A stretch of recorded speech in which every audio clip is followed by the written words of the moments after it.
आवाज दो, एक आवाज एक ही नारा। तस्वीरें बिल्कुल साफ तौर पे हम आपको दिखा दें पड़ामा चौक से, जहाँ पे आज Jammu based reserve categories employees अपनी मांगों को लेकर धरना प्रदर्शन करते हुए 249 डेज से ये कंटिन्यू यहाँ पे प्रोटेस्ट किया जा रहा है। आपको फिर बता दें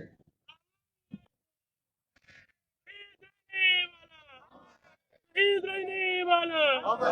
शहीद सुंदर को, शहीद सुंदर को, शहीद दीपक चंद, शहीद दीपक चंद, शहीद तीस सिंह, शहीद तीस सिंह, शहीद विजय कुमार, शहीद विजय कुमार, शहीद राहुल भट्ट, शहीद राहुल भट्ट। आवाज दो, आवाज दो। तो आइए इन लोगों से बातचीत करें। जी सर, सर क्या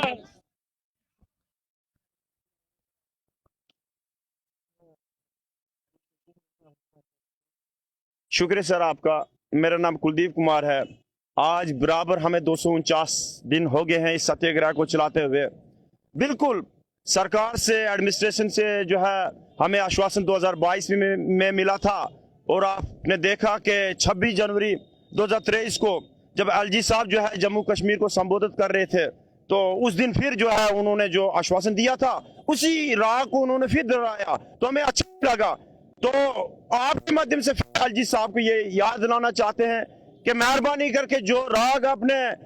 जो आश्वासन हमने 2022 में दिया था कि आपकी transfer policy genuine and justified है, फिर अपने 26 जनवरी 2023 को वो दोहराया कि जेन्युइन एंड जस्टिफाइड, और जो मैंने वादा किया है Jammu based reserve category employees के साथ, तो उसको जरूर पूरा किया जाएगा। लेकिन मैं एलजी साहब को आपके माध्यम से ये कहना चाहते हैं हम कि एलजी साहब हमारे बच्चों की ओर देखो, हमारे माता पिता की ओर देखो, हमारे बहनों की ओर देखो, हम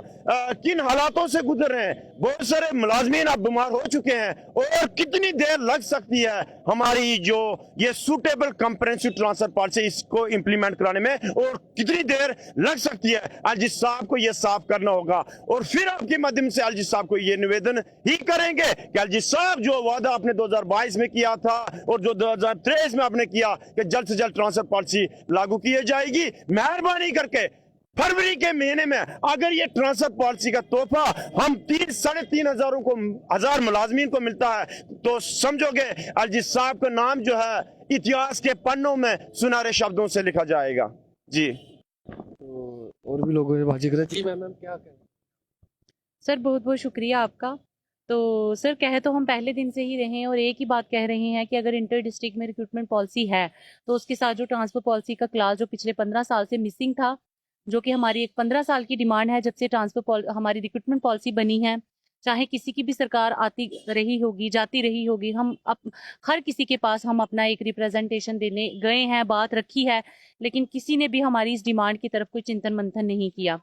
तो चूंकि अब इस समय हमारे पास कोई विकल्प नहीं है, क्योंकि कश्मीर की जो परिस्थिति है ये किसी से छुपी हुई नहीं है। जब हमारी बहन को या जो दूसरे हमारे कर्मचारी थे, बहुत ही एक डेडिकेटेड एम्प्लॉयज़ को स्कूलों में जाकर, दफ्तरों में जाकर मार दिया जाता है, और टारगेट किलिंग का दौर जो पिछले 2 साल से वहाँ पर शुरू हुआ, उसके बाद क्योंकि हमारे पास कोई और दूसरा रास्ता नहीं था, तो हमारी वो जो डिमांड जो हमने एक साइलेंटली एक रिप्रेजेंटेशन के रूप में रखते आए हैं, तो हमने फिर वो धरने के रूप में यहाँ पर उपस्थित होकर उस डिमांड को अपनी एडमिनिस्ट्रेशन के समक्ष हमने रखा है। तो हमारी इस डिमांड को जो हमारी एलजी एडमिनिस्ट्रेशन है उन्होंने जस्टिफाइड किया है और कंसीडर किया है कि आपकी जो डिमांड है ये बहुत ही जेन्युइन है, तो आपके लिए ट्रांसफर पॉलिसी होनी चाहिए। तो हम चाहते हैं कि अगर आपने एक बार नहीं दूसरी बार फिर आपने हमें जो वादा दिया गणतंत्र दिवस, जिस दिन आप जम्मू कश्मीर की आवाम को, पूरे हिंदुस्तान को संबोधित करते हुए इतने पावन अवसर पर आपने ये कहा कि मैंने जो वादा किया है जम्मू बेस्ड भाई बहनों के साथ मैं पूरा करूंगा, तो हम चाहते हैं कि वो जो अपना वादा है, आपकी कमिटमेंट जो हमारे साथ हुई है,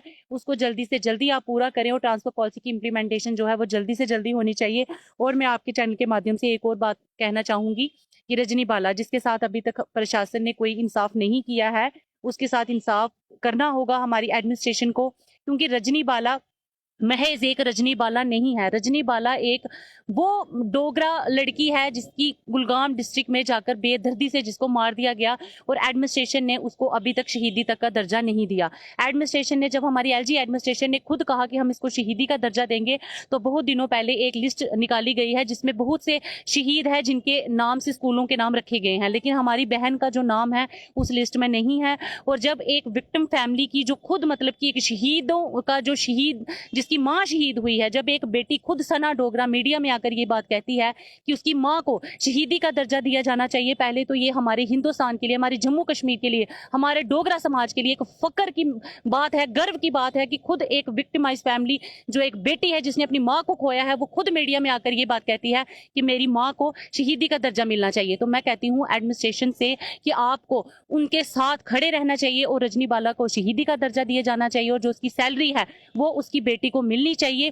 क्योंकि हम ये इस चीज से एग्री हैं और हम भरोसा करते हैं कि जो हमारी सुरक्षा एजेंसीज हैं वो अपना काम कर रही हैं। वो उन चीजों को जो जितनी भी एंटर सोशल फोर्सेस कश्मीर के अंदर काम कर रही हैं, जम्मू कश्मीर के अंदर काम कर रही हैं, उनको नसबुंद करने में सफल होंगी, रही भी हैं, आगे भी होंगी। लेकिन बात यहाँ ये आ जाती है कि अगर आप एक साइड से उन चीजों के अगेंस्ट लड़ाई लड़ रहे हो तो दूसरी साइड से जो लोग विक्टिमाइज होते हैं इन चीजों से जो लोग जो परिवार पीड़ित होते हैं, आपको उनके साथ भी लोहे की दीवार बनकर खड़े रहना होगा। क्योंकि जम्मू कश्मीर के लिए ये इस तरह के जो हालात हैं वो की नई बात नहीं है, चाहे आज़ादी से पहले हो चाहे आज़ादी से पहले बाद की बात हो, तो ये दौर मिलिटेंसी का जो है ये रहा है। पहले भी लोग जो थे इस तरह से मारे गए हैं, लेकिन हम एडमिनिस्ट्रेशन से ये पूछना चाहते हैं कि अगर कोई सिविल डिपार्टमेंट का कर्मचारी, मैं जम्मू कश्मीर की बात करती हूँ, मैं सिर्फ अपनी बहन की बात नहीं करूंगी, अगर कोई सिविल डिपार्टमेंट का कर्मचारी इस तरह से मार दिया जाए, मिलिटेंटों द्वारा मार दिया जाए, तो उसका जो एक्सक्रेशिया है वो क्या होगा, उसकी जो सर्विस है उसकी सर्विस के साथ क्या किया जाएगा, उसकी फैमिली के साथ क्या ट्रीट किया जाएगा। क्योंकि जम्मू कश्मीर के अंदर